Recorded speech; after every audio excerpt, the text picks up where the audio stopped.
In today's video, we're back with some more NHL trade rumors. Today, we're talking about teams like the Philadelphia Flyers, the Pittsburgh Penguins, the Edmonton Oilers, the Dallas Stars, and the Toronto Maple Leafs. Sportsnet analyst Brian Burke, and former GM of the Leafs, is convinced that the Maple Leafs will trade forward William Nylander after July the 1st. I want to discuss that as well, coming up next.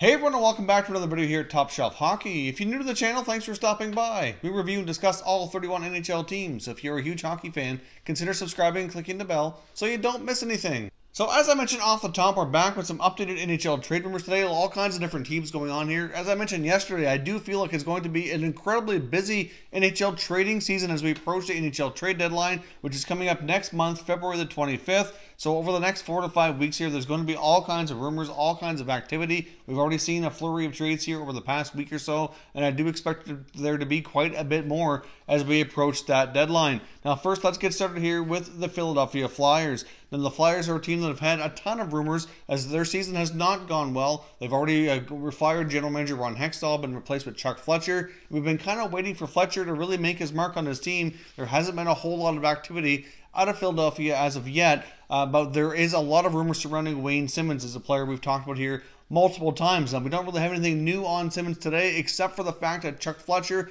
was interviewed and did confirm that if Simmonds is not re-signed before the NHL trade deadline, that their intention is definitely to trade him, that they don't want to risk losing him for nothing. So they are having discussions around a new contract, and he either will be signed or traded by the deadline, according to that report. So it's a player we've talked about many times, but it's just confirmation from the team itself that their intentions are to move him if he's not signed. Now, another player in Philadelphia who was recently put on waivers was forward Dale Weiss, and Dale Weiss did end up clearing, and apparently he has been told by the Flyers to stay home and wait for a trade. Now, the Flyers embarked on a road trip, and he was left at home, and it looks as though his time with the Flyers is pretty much up. They could have asked him to report to their minor league affiliate, but for right now, they're trying to get something sorted out for him to be able to be moved to a different team. Of course, Dale Weiss still has one more year after this year of $2.35 million left on his contract.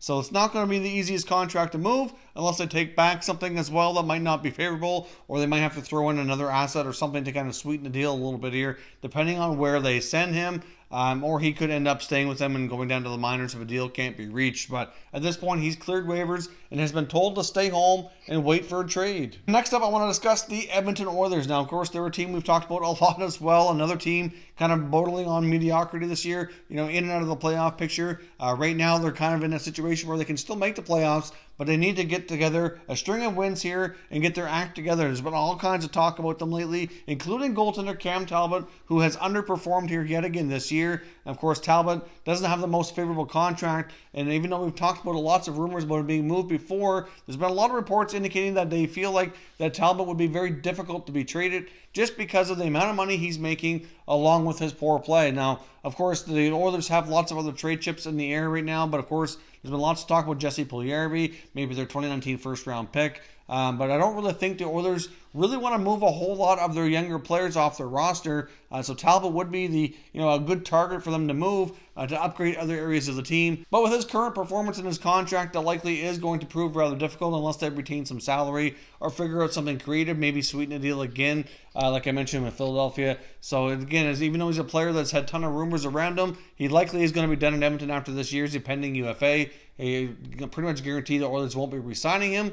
But at the same time, not really sure they're going to be able to trade him unless he goes on a little bit of a run here with some improved play over the next few weeks. That is going to prove rather difficult. And of course, we've seen the Dallas Stars make some minor moves lately, picking up Andrew Cogliano from the Ducks recently. Of course, the Ducks are another team that currently, are sitting in a playoff position, but at the same time here are not totally pleased with their season. Obviously, we saw not too long ago with the CEO kind of blasting Jamie Benn and Tyler Seguin for their poor play. Obviously that was a bit of a public situation that probably should have never happened, but at the same time is backed by ownership. General Manager Jim Nill knew something was coming as well. So obviously the higher-ups with the Dallas Stars are not pleased with their performance, and they are expected to continue doing some wheeling and dealing to try to muster up a better roster here heading into hopefully a playoff season for the Dallas Stars. I mean, the odds of them making the playoffs are pretty decent at this point in time. But of course, they're going to have some solid play down the stretch, because by no means are the playoffs a given. There's a lot of teams kind of clumping up together near the bottom of the Western Conference, that there's not only really a couple teams that like the Hawks and the Kings that are completely out of it. Even teams like the Coyotes and the Blues kind of creeping up, and there's a bit of a logjam there between, the third place in their division all the way down to the wild card spots, and a couple teams sitting outside right now. There's not a ton of difference between the two. If any one of those teams gets hot, they could certainly bump another team out of a playoff spot. So they certainly need to be careful here and proceed with caution. So I do expect the Stars to be, somewhat active here heading down the stretch. Now, a few names that have come up with the Dallas Stars that they likely would be interested in moving to try to make improvements to their club would include forward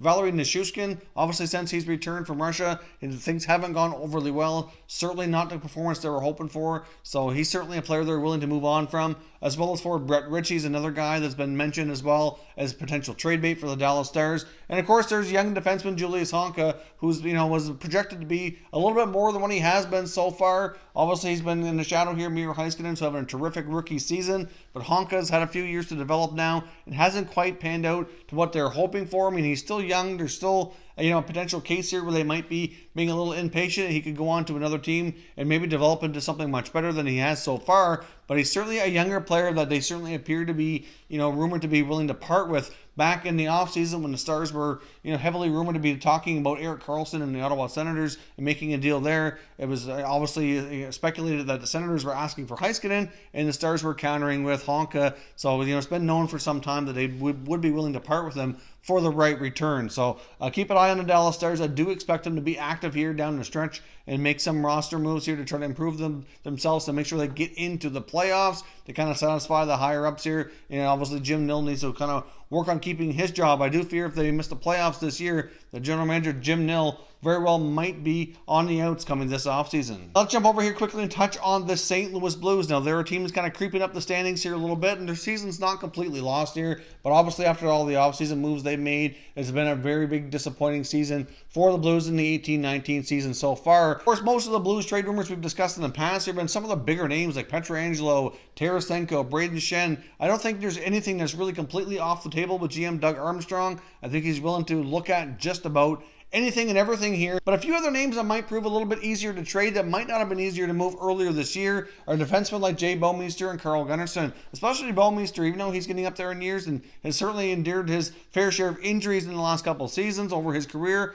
But he's been playing much better as of late, and he very well might prove to be a good depth defenseman for a team going on a playoff run here. So if the Blues continue to be out of the playoff picture, instead of making some drastic changes, they can maybe very well wait, do that in the offseason, and maybe go with some other players that it could be shipped off to other teams, mostly as rental players. Like, for example, Patrick Maroon's a guy that we've talked about before. He's on a one-year deal, so that certainly could come to be. Then their defensemen, some veterans like Gunnarsson and Bouwmeester, might prove very helpful to other teams down the stretch. Even though they're not quite the players they used to be before when they were younger, they're still very useful and helpful to teams, and very well could be a nice depth piece to a team potentially trying to make a Stanley Cup run here. So we'll see what happens with the Blues, but it may not see the big wholesale changes with the big names that we were talking about previously. It very well could be some more subtle changes now and the other bigger changes to come during the offseason. Now let's jump over here and take a look at the Pittsburgh Penguins. Now, the main player in the Penguins roster that most insiders feel is certain to be traded is Derek Brassard, the third-line center for the Pittsburgh Penguins. Came over last year from Ottawa via Vegas in a complicated three-way deal. Hasn't quite worked out. I know he has probably played a little bit better lately, but for the most part, things haven't really worked between Brassard and the Penguins.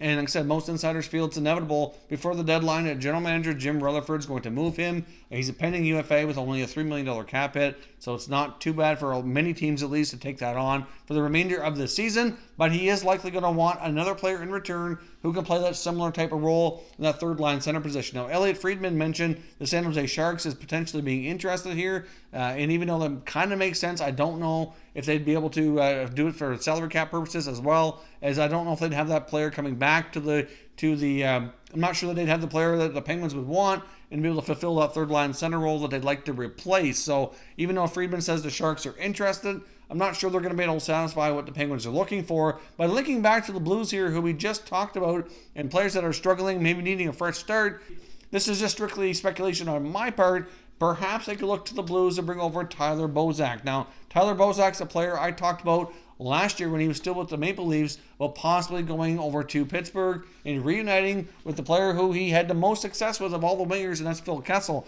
And of course, Phil Kessel oftentimes plays on that third line. There's many times when the Penguins like to keep Crosby, Malkin, and Kessel on separate lines. I know Kessel does play a fair bit with Malkin as well, but sometimes I like to have the ability to have a player of that caliber on each of the top three lines to really spread the scoring out. And Bozak and Kessel have had a lot of great chemistry in the past. Of course, they're great friends and had great chemistry on the ice as well. Now, the only problem with that is that Bozak signed a 3-year deal at $5 million a year. And, of course, he's not having the greatest year in St. Louis, so might not be the best contract. The only way the Penguins could take that on is the Blues would have to retain some salary or take back something else off the Penguins roster here to kind of help make that happen. So we'll see what happens, but that's just speculation on my part that it might be a good fit. I know the money might be complicated, but still, if the Penguins are looking to trade Brassard and bring in another third-line center, might be a case where they could each get a fresh start with Brassard and Bozak, and maybe things would work out a little bit better there. But we'll see what happens. Either way, at this point, as I said, Elliot Friedman says the Sharks are interested, but I wouldn't rule out the Blues and Penguins maybe hooking up as well. Maple Leaf GM and now Sportsnet analyst Brian Burke feels that the Maple Leafs are more than likely going to trade William Nylander after July the 1st for a couple of reasons. One being the way his contract is structured is very much front-loaded between what he would have received upon signing throughout this year and then his July the 1st signing bonus. He's going to have a lot of money already paid out to him after July the 1st. So once July 2nd comes, that contract's going to be much more affordable and much more tradable. And of course, as we know, as much as the Leafs are a great team, they certainly still have some holes in some areas they need to get stronger at, I think, to be a true, legitimate Stanley Cup contender. So that's why Burke really feels that they're going to make that move. Now, he referenced the fact that they have a lot of speedy, younger, smaller wingers like Nylander, and they can certainly afford to move him to bolster other areas of maybe the blue line or whatnot. So, of course, with William Nylander not having very strong play as of right now, his season has not gotten off to a great start. But really, you missed that much time. It's going to take a long time to really get things going. Even though he was training and skating a lot on his own with other clubs in Europe. And of course, he had a chance to practice with the Leafs only for a short time before he started playing. But I know many fans seem to be kind of at the point with Nylander and the Leafs that the frustration is really starting to settle in, that the numbers are not coming along. But at the same time, he is not playing as bad as a lot of people seem to say. He is generating a lot of chances, just hasn't been able to convert. And over time, that likely is going to come. So they certainly do need to be very careful here. There's a lot of hockey left, and if William Nylander can get back playing the way he was before, especially if he can consistently play on a line with Austin Matthews,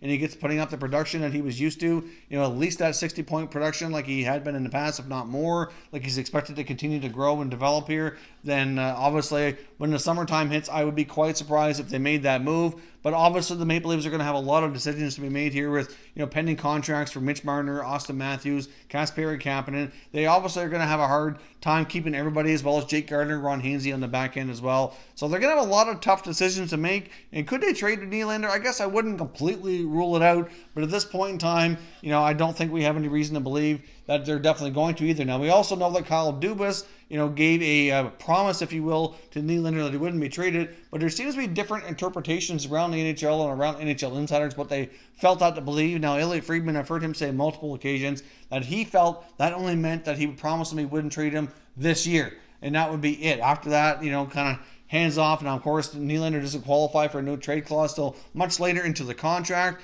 So for quite a period of time there where he doesn't have any trade protection, and regardless of what he was verbally said or not, it's really in the Leafs' court should they decide to make that move. But either way, it's hard to say. I just wanted to see what everybody had to say here, or what everybody thought about Brian Burke's comments, indicating he feels Nylander will be traded after July the 1st. That kind of give the team a little bit more cap flexibility, get some different type of players in their lineup, maybe bolster the blue line or whatnot. So let me know what you think down below. I know there's a lot of Leaf fans probably aren't real fond of Brian Burke and of not only what he did as Leafs general manager, but a lot of his comments that come on Sportsnet right now. So really curious to get your thoughts and opinions on that situation, as well as the other trade rumors here that we discussed today. So make sure you let me know down in the comments what your thoughts are, and we'll continue the conversation. If you're new to the channel, I hope you consider subscribing. We cover all 31 NHL teams, and there's plenty of content here for all hockey fans to enjoy. So give this video a thumbs up and hit that subscribe button before you go, and I will catch you next time.